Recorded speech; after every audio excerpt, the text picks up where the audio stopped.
Well, thank you for joining me. Welcome to episode 57. Today we have a very, very interesting and special guest, Cord McCoy. He's going to talk about himself and his experiences, both as a business owner, as a contestant on The Amazing Race, and we're going to talk about how overcoming adversity and dealing with challenges and issues that come up in your life as well as in your business life can be dealt with, and how you can turn that around into a positive. So we're going to introduce Cord in 1 second, but I'd like to thank our sponsor for today's show. Today's show is sponsored by Pogue & Pole, the world's oldest and leading cabinet manufacturer. Pogue & Pole can be located throughout the United States at one of its various corporate showrooms as well as its dealer network. For more information about Pogue & Pole, please visit them online at www.pogueandpole.com. Cord, welcome to the show. Thank you for being here. Hey, Peter, thanks for having me, man. It's good stuff. So, most people who follow The Amazing Race, they know who you are. You and your brother. Right. You know, you're a very, very popular contestant on that show. But before we talk about the show and talk about, how you've overcome your own adversities, let's get a little bit of background about you. What can you tell us about yourself? You know, it's crazy because as a professional bull rider, I've carried a rigging bag, which a rigging bag is just what you'd carry all your riding equipment in. I've carried that bag around for 20-something years as a professional bull rider. I started riding actually in the rodeo arena when I was 5 years old and did all the junior rodeos. But by the time I was a sophomore in high school, I was making a living being a professional bull rider. And I was winning trucks and trailers and all kinds of stuff when I was in high school. I was making more than my teachers were. I got a full ride scholarship to go to Southwestern Oklahoma State University on a rodeo team out in Western Oklahoma. And after college, I got a college degree, and I didn't really fill out any resumes. I just went straight into professional bull riding. But to bring that back to The Amazing Race, I do that my whole life, my career. I mean, all the scars and bumps and bruises and breaks that I've had come from that. And I take a backpack for 30 days, and most of the world knows Jet and I from The Amazing Race. And wow, what an experience! I mean, to be able to see the world and do some pretty amazing things. They had named it so appropriate for The Amazing Race. I think they nailed it right on the head for the name. So how did you get from bull riding onto The Amazing Race? Did you audition? How did that whole thing work? Well, that's pretty tricky. I was leaving Cheyenne Frontier Days, the Cheyenne, Wyoming, the big rodeo there. They call it the Daddy of them all. It's the biggest rodeo in the summer in the world. And I was driving back to Oklahoma, and Jet called me up. And I don't know how well you know my brother Jet, but he's kind of a horse trader anyway. So he's like, Cord, I got a great idea. 2-man team racing around the world, pays $1 million. And he said, this is what all you have to do, and this is why we should race. So after about a 30-minute phone call, I was ready to jump off a cliff or eat whatever. I mean, I was ready to go. So Jet and I, we came home and, we did a little, you have to fill out a bio and do all this and then, send like a 20-second video in, to the race company there. And, I didn't know how country we were, of course, until then, because it was like, hi, I'm Cord McCoy. It's my brother Jet. We professional bull riders, bronc riders. We're gonna win the race. And that was kind of how it started. And about 30 days later, we got a phone call back, asking if we'd come to California and interview for it. And here's Jet again. He's like, yeah, you guys want to buy the plane ticket? We'll come out there. So we went out there and. You think we stick out like sore thumbs when we're in China. We stick out like sore thumbs when we're in Los Angeles, same way. And I remember walking into that room for the very first interview, and there's people from The Amazing Race and CBS, everybody from New York City, Los Angeles, and the first thing they asked me and Jet before we even hardly sat down there, like, what are you guys going to wear on this race? And me and Jet just looked at each other. Of course, we're wearing the same thing I'm wearing right now. I got, hat, a long sleeve shirt, and boots, and we're like, well, we're ready to go right now. Just whenever you guys want to start the race. So that was kind of how it all started for us. Well, people in preparing for this show asked me, well, you guys have a law and business show. How does Cord McCoy fit into this? Typically, you interview guests that are either involved in legal matters or, business owners, things like that. And here's what I said to them. I said, it doesn't make a difference whether you're looking at the success of a business or the success of a person or success, as a student, whatever it might be. Success is one element all unto itself. It's success. And I think that people can learn a tremendous amount from you. There are so many lessons that I think you can teach businesses, small businesses, large businesses, as well as individuals, because what you have is so real and so unique. One of the things that stands out, and I think that people see it, is you're a professional bull rider. I mean, it's not like you're sitting behind a desk and everything's just easy and everything's oh, here's my cup of coffee, let me go stand over by the water cooler. You're working hard. And it's not a profession that's for everybody. I think people kind of getting a little bit misled because they turn on the TV on Saturday night and they watch this guy, ride a really ranked bull, really one of the top bulls in the world.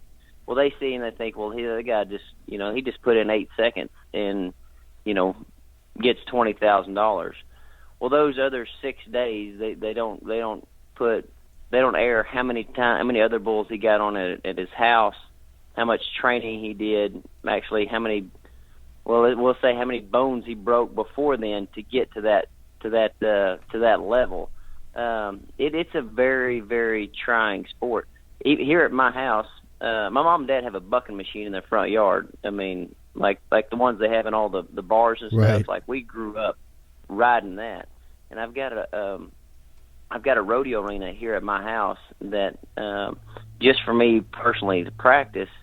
I hauled 3 semi-loads of sand in there just to soften it up to, because you don't want to break your leg right here at your own practice pen before you go to, Las Vegas.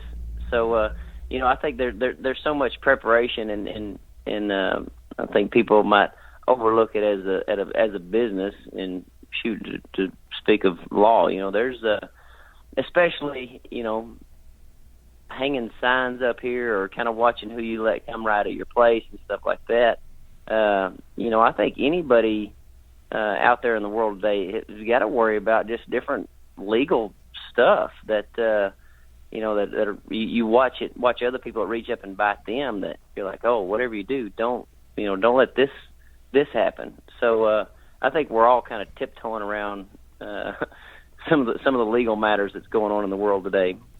Yeah, well, a lot of people don't realize it, but you also have your own business. You are a business owner. But to touch on one of the things that you just raised, you don't see how much work and effort goes into your 8-second ride. And I think that you're exactly right. I don't think people understand. I think that kids today, if you look at the younger generation, kids coming out of high school and college, they've got this sense of entitlement. They think that they're just owed success or they're owed a job. And they don't understand the amount of time and effort that you put into the preparation of what you're doing. I mean, the day you ride the bull and, you're in the contest, this is your day. That's nothing compared to the hours that you've put in. And I think that people have to understand that, there's no magic bullet. There's nothing that's going to make you a success overnight. It really comes down to hard work. Do you agree that, success, I mean, people say it's you were lucky, but don't you agree that success is attained through hard work and preparation? I couldn't agree with you more in that sense as well, because when I'm out there every day of the week, either running or getting in shape or riding horses, the bucking machine, these things, these training things that I do. When I've done all of those throughout that week, I've put everything that I've got into my sport. When I crawl over that bucket chute to get on a bull that weighs 1,800 pounds, but doing all those other things is what gives me that sense of confidence in my business, that I'm ready. I'm ready to go do what I'm prepared to do. And I think you can relate that to any business. If you're getting up to give a speech, if you don't know your business, if you don't know what's really going on, I think that confidence is pretty tough to attain unless you've put in the work and you've prepared yourself and your body, for what you're about to do. And I relate bull riding a lot to baseball.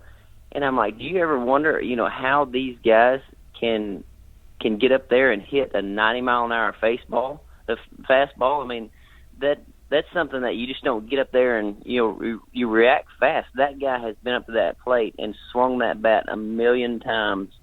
That's how you hit a 90-mile-an-hour fastball. You get up there and you practice, and you practice, and you practice.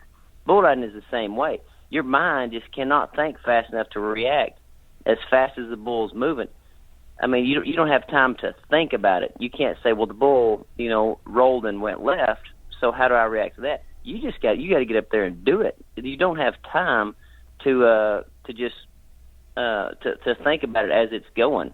It's kind of like a golf swing. You just got to kind of let it go. Yeah, right. And that comes from putting in that time in the practice arena and really doing your practice with respect to the actual sport, the riding of the bulls.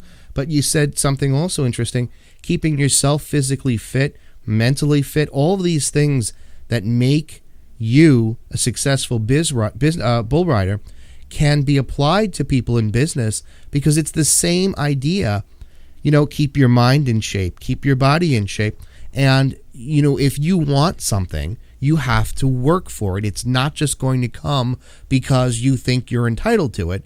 You wouldn't be where you are today had it not been for the hours and hours of practice, right? Oh, yeah. I mean, I don't know how anybody would expect, to just because I own a hat and I own a bull rope would make me a success.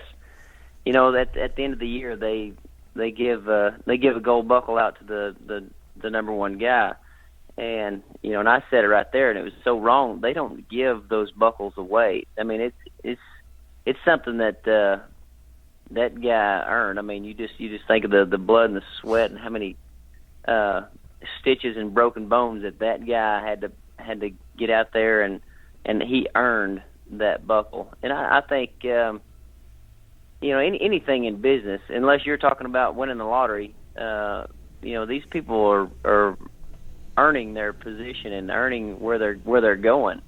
And I think that for this ranch here, I have so much pride into it because, I remember when I built that fence right there, and when I won this rodeo, I got to build this arena here, and so everything is it's my own business, but I built it with my own hands as well. So there's so much more sense and pride in it that somebody didn't give it to me. Right. And I think that so many people see successful people like yourself, but they see the end product. They don't see what went into it. And I think that's a very important lesson for young entrepreneurs, small businesses, and people just coming out of college who are interested in getting into a particular field. You must work hard. There's no substitute for it. There is, 1 in a million you win the lottery, but if you put all that effort and focus into what you're doing, you've got, a much greater chance of being a success versus, a gamble or waiting for luck. Now, something else that... You know how many opportunities that I've had to give up in a sense?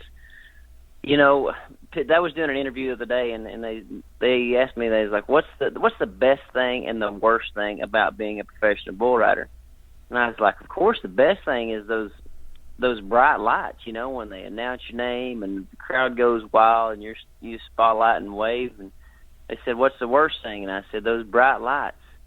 You know, when they've got you laid down on a hospital bed and they're sewing your face back together." I mean, I had a bull hit me in the ear and about ripped my ear completely off, and you know, broke my femur, broke the same arm 5 times, and had plates and screws in and out of it.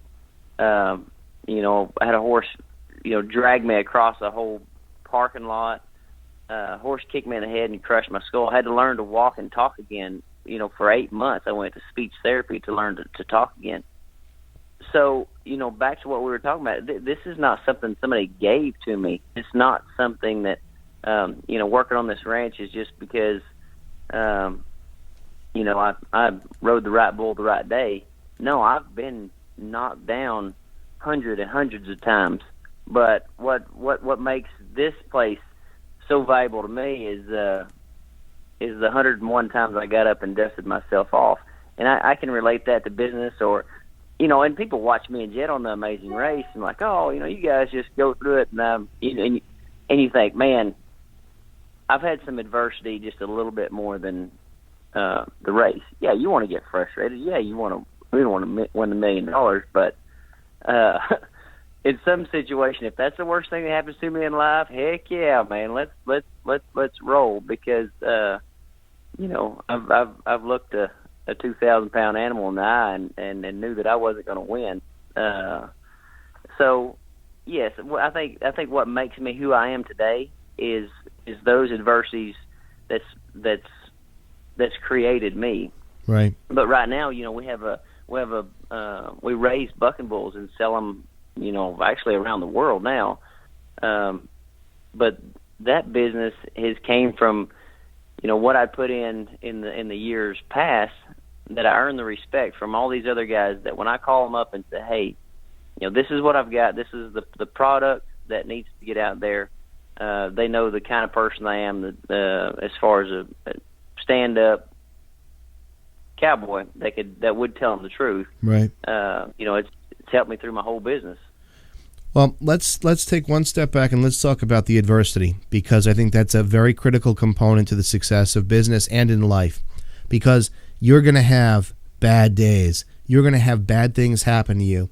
You're going to have sometimes insurmountable odds where you look at something and you say, there's no way that I'm going to be able to do this.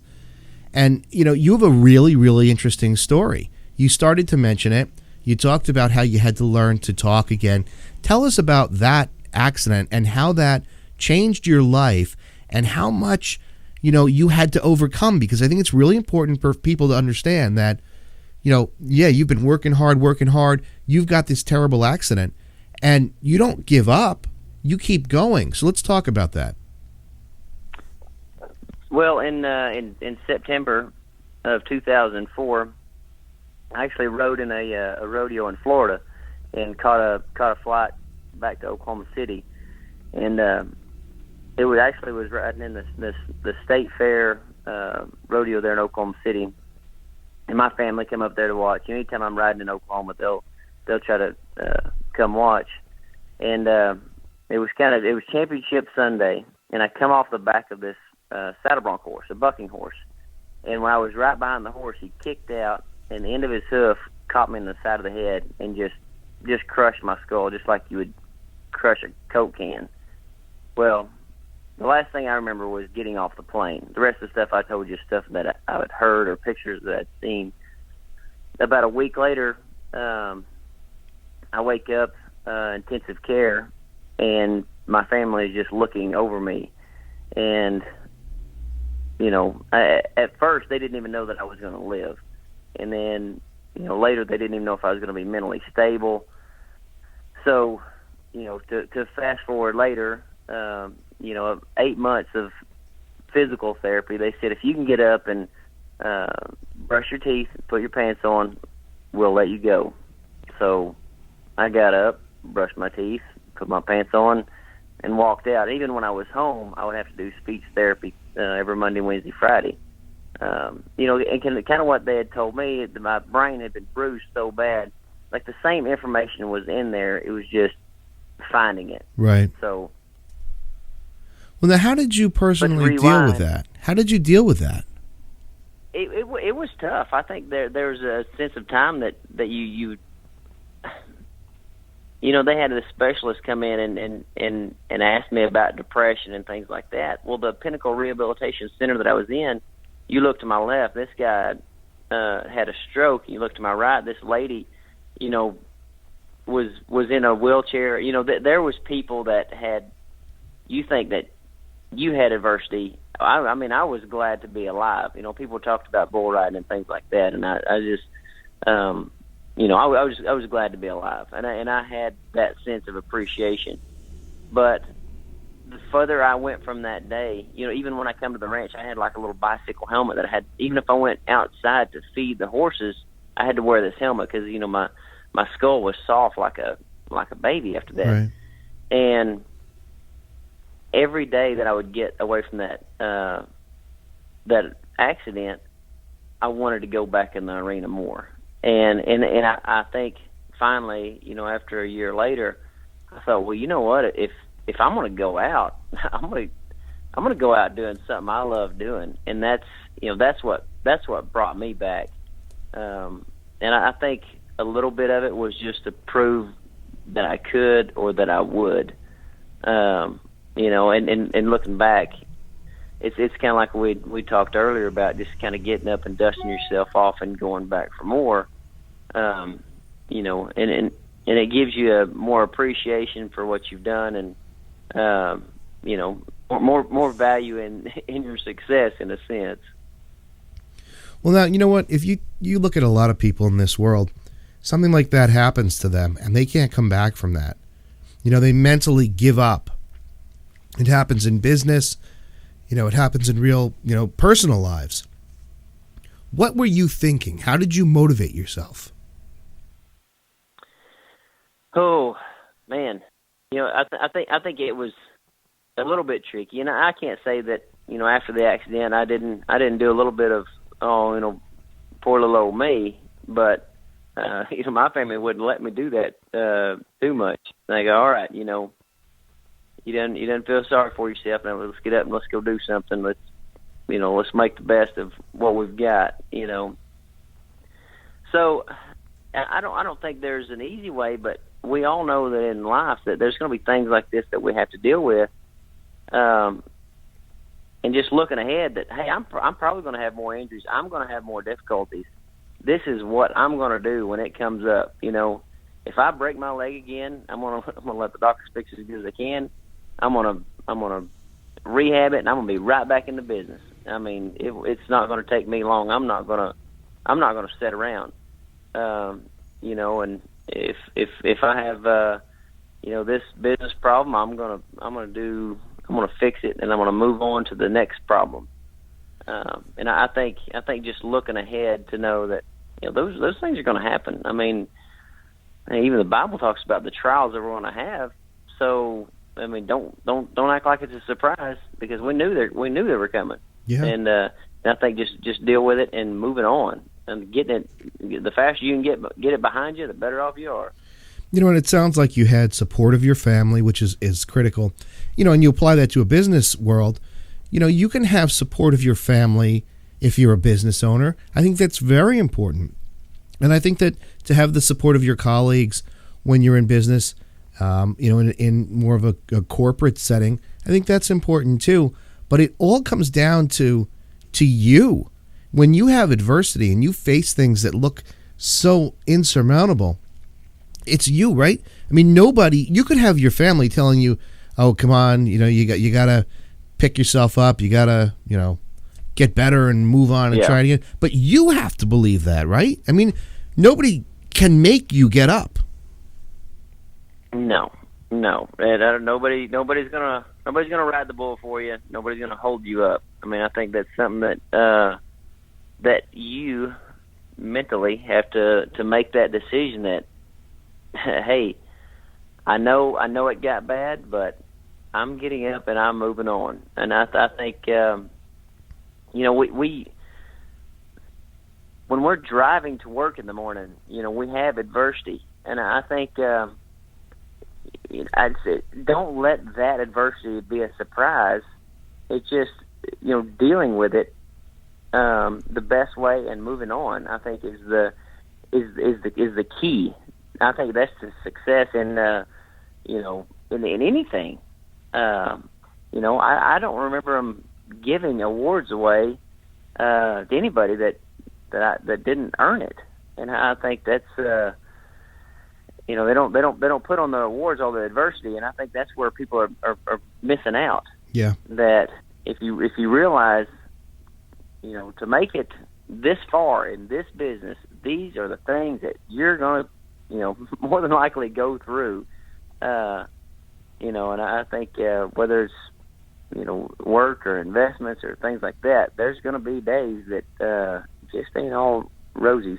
Yeah. But, you talked about being in the rehab facility and looking at the other people and seeing what they were dealing with and being thankful that you were able to, not be in the terrible condition that they were. And, it seems to me that you focused, and I think this is important, I think you focused on the things that were going to help you. You focused on the positives, the fact that, you were here, right. You were alive.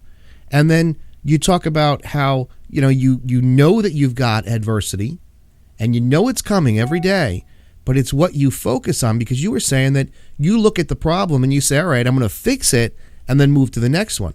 So you must personally focus on things differently than people who are, constantly down in the dumps and saying this isn't going to work.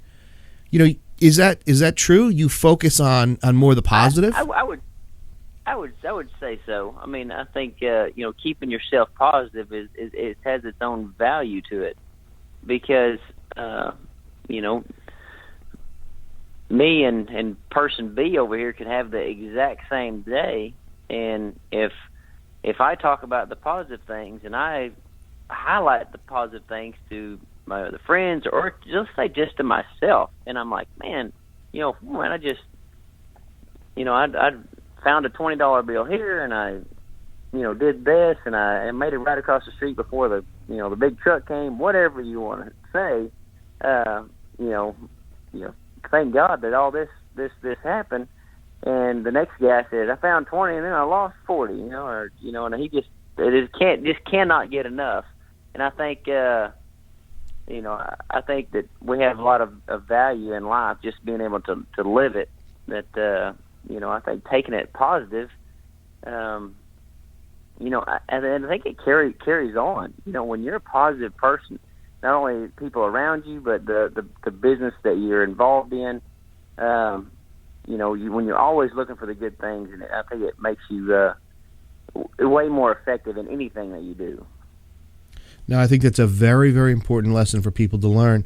Whether you are a small business owner or a large company, or an employee in one of these large companies, you are responsible for yourself, and focus on the positives. Look around you and see that things are not that bad. I mean, there's always something positive to focus on, and what you focus on really determines the way that your mind processes and handles problems. If you're focused on the problem and how negative it is and how terrible this is, your brain doesn't try to help you find a solution to the problem. It just sits there and says, that sucks for you. But if you focus on, hey, all right, how can I fix this? Which is what you said. And that's such an important lesson for people to learn. Something else that you talked about when you were talking about the fact that you raise and sell these Broncos, you said that people know that they can trust you because you have a business based on integrity. And that's something that's so important and so lacking in so many businesses. When years and years ago, right? I mean, people used to shake hands, and that's how business deals were done. And nowadays, it's here's the 55-page contract. How do you? Well, first of all, how important to you is integrity and your word? And a lot of these sort of old-fashioned, if you will, ways of doing business. How important is it? Like when you give somebody your word, to you, is that just as good as a 55-page signed contract?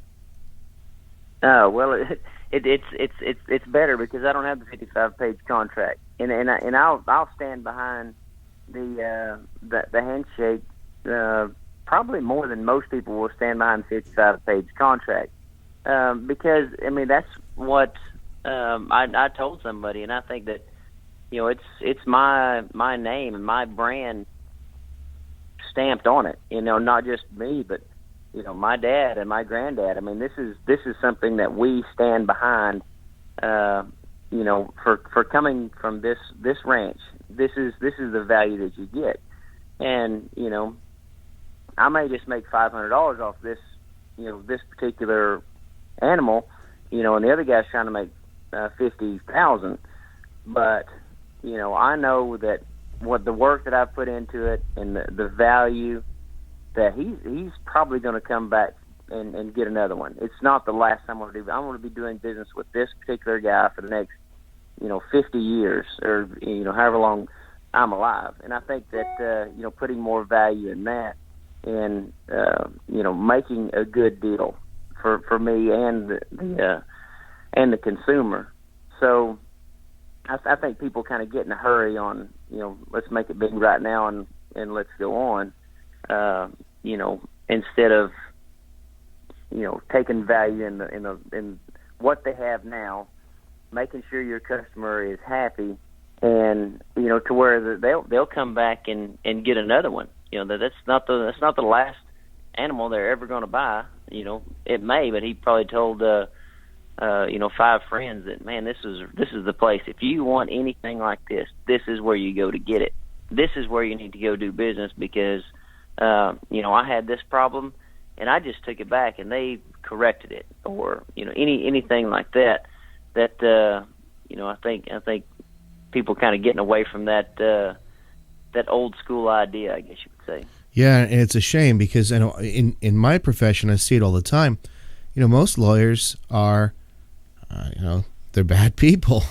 I hate to say it, but at least that's how they're perceived, because lawyers are primarily thought of as, hey, give me the money and then maybe we'll talk about your problem. And it's a terrible way to run business, but that's how it seems that the business model in this country has shifted away from the old-fashioned values that made America such a great country to begin with. And now it's a lot of deception and lies, and you've got massive recalls every month because products aren't made properly. And what you said is so important, because I want, as a business owner, I want people to say, hey, dealing with him or his company was the best thing that ever happened to me. And that has so much more value than taking a ton of money from somebody, giving them a mediocre product, and they're never going to come back and they're never going to tell their friends. So, it's so important.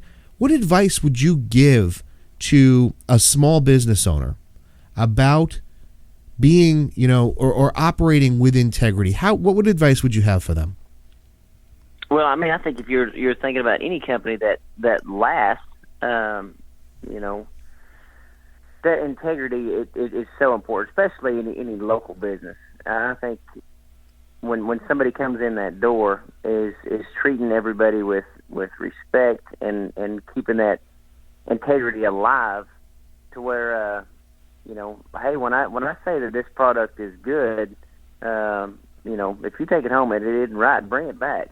And I think you may lose $5 on that product, but the impression that you made on that one person for standing behind exactly what you told him when he left, I think that value will never stop multiplying, because especially with the gossip in the world today, that they won't ever stop telling people. They could tell 20,000 people on the internet when they get home of the good or the bad that you just performed. And I think working hard. I mean, we went over every part of what a good business is. Working hard, and standing behind what you say, and you know, and being ready for the adversity. That not every product is going to work perfect, but how are you going to stand behind that that one instance? And I'm sure it's the same for you, that not everything goes just perfect. But hey, I've got this now. I've got a problem.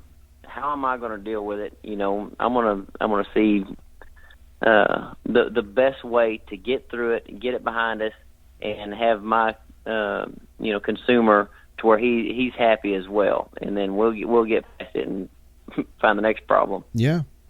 No, I think that you have, in my opinion at least, given people so many lessons. I mean, people might look at you and say, "Oh, he's a cowboy," but you have so much experience, and you've really, I think, hammered home some of the basic ideas that we try to teach small businesses all the time. And what you said is so valuable and so important. And I wish that more companies operated the way that you do. I think there's something to be said for that old-fashioned feel when dealing with people in business, because there's that level of trust and comfort, and I think it's so important. So I think that the lessons that we've talked about today, the things that you've mentioned, I think if you are listening to this and you either have a business, you are opening a business, if you use these principles that Cord's talking about, it doesn't matter that Cord's a bull rider. You can take what he's talking about and apply it everywhere, to any situation, to any business. And I think that you'll see success. And let me ask you this, Cord. Are you happy? Yes, sir. And see, that's a thing that I get to pick what I do, and I think people get strung out chasing the almighty dollar, you may call it. And I think there is a what is success is that I'm sitting right where I want to sit, and I'm doing exactly what I want to do. And maybe being a cowboy is not something that you get rich on, and but it's what I love to do. I love to work animals and feed cattle and ride horses. It's what I love to do, and I think that's I've kind of created my own business around what this is. If this is my last day, this is my last hoorah. This is what I want to be doing today, and I think that makes it a lot easier. If you love sales, do something in sales. If you love manufacturing, do manufacturing, because the value of being able to get up in the morning and go and do what you want to do is pretty important. But work. Don't let yourself. I want to sit around. That's not going to be. That's not going to work. But when you love what you do, it's easy to put the time in. And I think that so many people, right? They go to work every day. They punch the time clock. They hate what they're doing.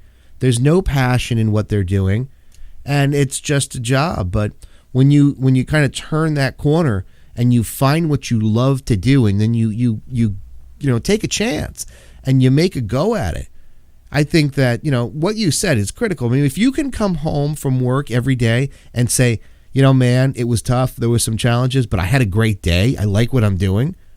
I mean, that's worth more than a large salary, in my opinion. That's success right there. Yeah, that's exactly right. Cord, I want to get to the question that we're going to pull, and that's going to be the determining factor in who wins the autographed hat. So, did you see that? Did you see the hat, Peter? I did. It looks like a hat that you've actually used. The particular hat that I'm sending has got about an inch of sweat on the sweatband. So, yeah, there's some work been done around this ranch on that hat there. So you can see the work in it right there. All right, so this is not a shelf hat. This is a hard work hat. Not a shelf hat. All right, it's not even a church hat. All right, so the question that the first person that posted the question is Errol De Los Santos. And here's his question. And then obviously he's going to be the winner of the hat, so we're excited for him. Congrats. Here's his question. He says, Cord, from watching The Amazing Race, it seems like you and Jet are very competitive. I find that when it comes to academics in my career, I try to cultivate a healthy amount of competitive spirit, but when I ask my professors and my colleagues about it, they tell me that I'm too competitive from time to time. What are the sorts of values and ethics that you abide by when you're competing to remain competitive, yet remain fair and honest without going overboard?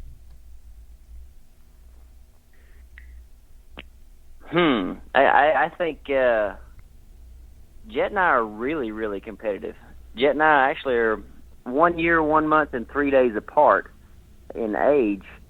So everything that we've done in life has been competitive. I mean, from running to the barn to, everything. We've competed, and for me to even think that I wouldn't be competitive, I said it earlier. I started riding in an arena when I was 5 years old, and that's how I've made my living, was in competition. So yes, very competitive, but I think there is there's a bigger scheme out there, a bigger goal in mind, and I think you can relate this right back to business, and that we're racing every day, and you want to run the race to win, whatever you're doing, but there's just there's certain things that maybe it's a sense of fairness, maybe that I think you want to be able to look back and say, I did this right, and I did everything that I could do, and I put my whole body, my mind, everything into this race. But if you have to look back and say, well, I'm glad I cheated here, I did this there, and I think it kind of takes the value of the win out, in a sense. So you're a big believer in fair and square, right? Oh yeah, and I think you if you earn something, you were fair and square. If you cheated, then you might as well go have your own buckle made. It's not not the same thing. It's there's nothing better than when somebody else cheats and you still winning. That's what makes my day too. But yeah, I try to keep things fair and square, and I think people, even in business as well, I think get the wrong idea that they act like every race is the last race. And no, we have to deal with these people again later. The same group of guys that I compete against this week, I'm probably going to compete against them next week. So in a sense, that's I'm doing business with the same group. That if I treat them bad this week, I'm probably not going to get the help from them next week. Yeah. So you try to keep that in mind with anything. It sounds like you've just got such a good sense and set of values, and I think that it's so important for people today to kind of establish their own values, because honesty, integrity, hard work. It sounds like you probably have a strong faith. I think all these things are so important, and they're so lacking in today's world. And if you just sat down and sort of cultivated those values, I think the world would be a better place. I think that business would be a better place. I mean, you'd be able to compete with a competitor, right? A competitive competitor in business, but you do so in a way that's honest and fair. And that's the way it should be, not undercutting and cheating and lying and throwing morals completely out the window. It's. Well, I think when you lose some of that stuff, you're kind of blended in with the world, and you're losing a respect too. And man, just the world out there it's got to be a jungle out there. Sometimes you just hate to even turn on the TV to just think of what's going on out there. And I think people get the wrong idea, because I've been all the way around the world, and I've met some of the nicest people in every country that I've been to, and I'm like, wow, where are these guys at on the news? I'm like, this has got to get out. There's so many good people. There's so many valuable people. There's so many hard-working people out there that you're like, why don't you guys make the news? Yeah. These are the people that I want to know about. And I think, you just don't give the whole world enough credit to the value and how many good people are out there, because we keep highlighting this one guy in this one city does this one thing, and he's all over the news for all week, when there's a billion, good, hardworking, whatever country you're in. And I think, that kind of gives me a little bit more sense of pride of humanity, I guess, is just to see all the good people out there. No, and that's really, really an excellent point. It's an excellent comment, and I think you should go out and do some motivational speaking, because I think you'd really benefit so many people. I mean, the stories that you have, but the values that you convey, it's really admirable. So, I think that more people should really sort of take on that cowboy mentality, if you will, because you're good. You're a good person, and I think that translates into good business. The sport that I grew up in is a pretty humbling sport, and I think that as much as you try to tell people this is what I do, this is what I do, that I feel like, what, just come to the ranch one day and follow us around, in a sense that when you watch the sun come up, and there's not a whistle that blows at 5:00, and the cows don't know that you just get off work or it just started. So the work that kind of goes into it, I think people would see our lives a lot easier. Just coming and spending, because I can tell you how hard I work, and I can tell you what I do, and I can tell you how I rough through it. But you see the wrinkles in mine Jet's face and the calluses on our hands, but till you come see the work yourself, it's pretty hard to explain. Well, I want to congratulate Errol for winning the hat, and we'll get his contact information off the air, and then Cord will send the hat to you. So congratulations. Cord, before we wrap up and I let you go, a couple things. First of all, I want to let you know that we've had a number of comments while we've been on the air, and some callers that we've not been able to get to. I don't know if you would consider perhaps coming back at a later date and just spending maybe a half an hour and going through some of these questions that have come in. I don't know if that's something you'd be able to do. Okay, great. And the other thing I want to do is I want to give people ways to contact you, to get in touch with you, because I think that after people listen to this show, we get a tremendous amount of people that download the show through iTunes and listen to it, at their own time, not while it's live.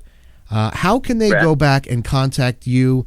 How can they come and see you? What contact information do you want to give out to them? Well, I have a Cord McCoy fan page on Facebook, and I also have a Twitter. So, yeah, I think you can get hold of anybody in the world today. So. Yep. And now, do you have on your ranch? Do you ever take people out there? Do you ever let people come by and see what goes on? I have before. It just kind of getting our schedule. Sometimes you might have to put your hat on and come work with us. It's not like we don't stop and show the ranch off, but if you need to come in, you can just work right with us. You can help us haul hay or shovel crap or something. You're more than welcome to jump right in and work. All right. Well, Cord, thank you so much for being on today. I really, really appreciate it. And I really think that what we've talked about today is so valuable. And I hope that a lot of people kind of see your honesty and say, I want to be more like that in my personal life, in my business life. I think that the world would be a better place. Thank you so much again. Yeah. And then, we'll get in touch, and hopefully you'll come back on and we can get through some of these questions. And Heck yeah. Well, I hope everybody I hope everybody works hard and enjoys life, because it's a good thing and it's a precious thing. So you might as well enjoy it. I couldn't have said it better. Cord, thank you very much. We'll talk to you soon. All right, see you, Peter. Bye-bye. So we just had Cord McCoy on from The Amazing Race, and tremendously appreciative for him being on. And I think that the lessons that you can learn from today's show are so critical. Just listen to what he said, listen to the way that he talked about things. Really, really inspiring when you think about it. Here's a guy who was seriously injured. I mean, had to learn how to talk again, and just kind of powered through it and got back up on the horse. I mean, talk about a cliche, right? But that's what he did. And he's a success because of his outlook, because of his values. If I was going to be buying and selling animals, I would go with him, because he's an honest guy. He's got this sense of integrity and loyalty, and that's so important, and it's so missing in today's world. When I deal with people, whether it's a vendor or even a client, I want to know that we can trust each other. I want to know that we can work together, because there's nothing worse than having to keep your defenses up all the time, because then you don't do a good job when you're worried about someone going to complain about your product or complain about your service. So, we look to see what sort of values our clients have too, because we want to have that good working relationship.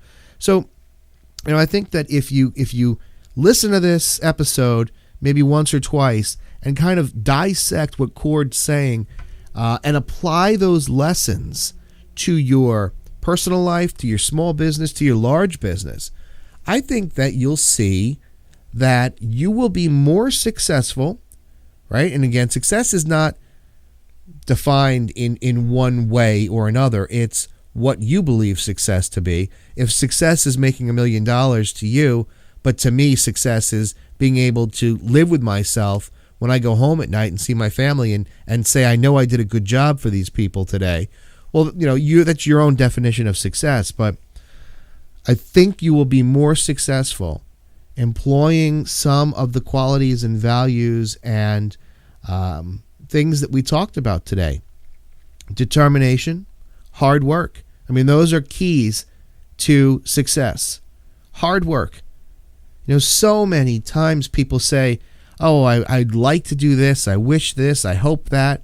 There's no such thing as success through wishing and hoping. Right? You've got to do it. You've got to put in the time. You've got to put in the effort. You've got to work. All of these people that you see either on TV or in your daily life who are successful, it's because they have worked and they have practiced. It is not because they had something handed to them. Right? I mean, people that say, he's lucky. He might have been lucky, if you will, by getting a particular opportunity. But if that person wasn't ready, wasn't in peak mental and physical condition to accept that challenge, when the luck came along, if he wasn't ready, he wouldn't have achieved whatever it was that he had the opportunity to achieve. So there's no substitute for hard work. There's no shortcuts. There's no easy way if you're going to do it the right way.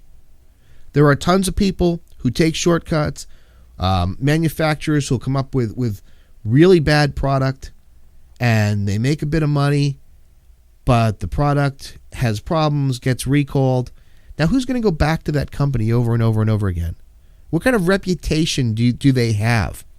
Oh, yeah, they have this product, but did you know that, every year they seem to be recalled?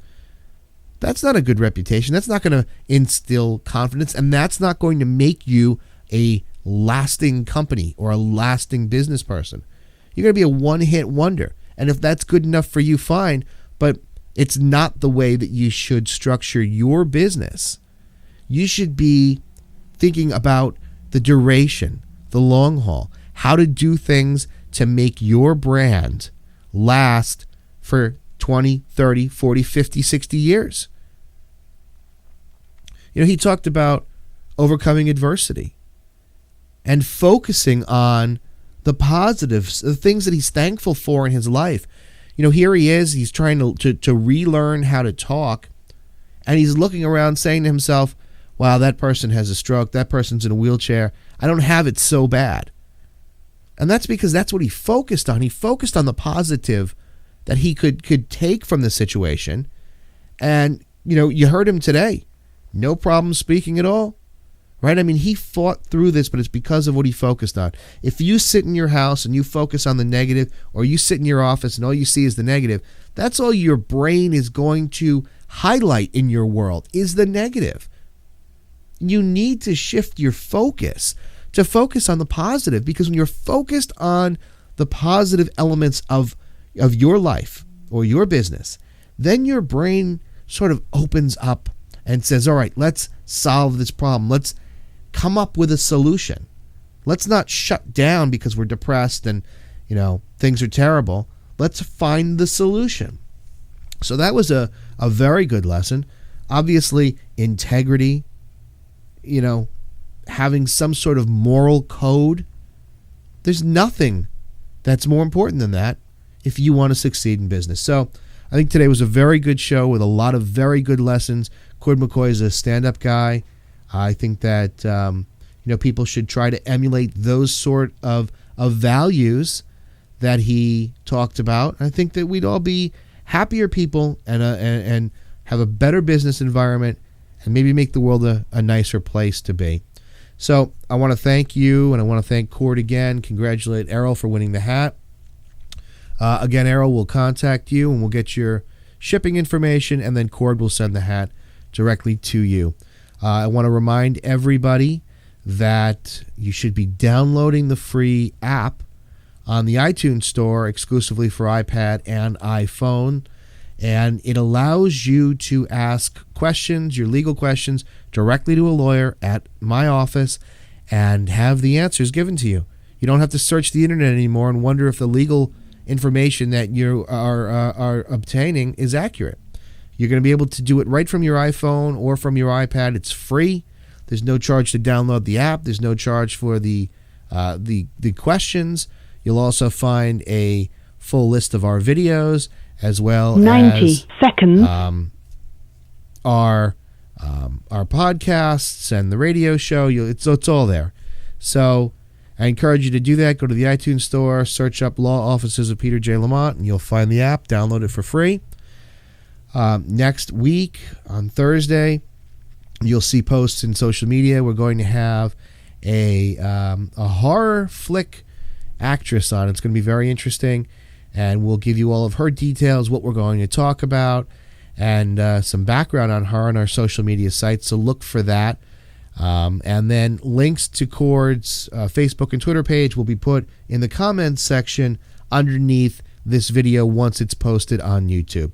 So I'd like to thank everybody for joining me today.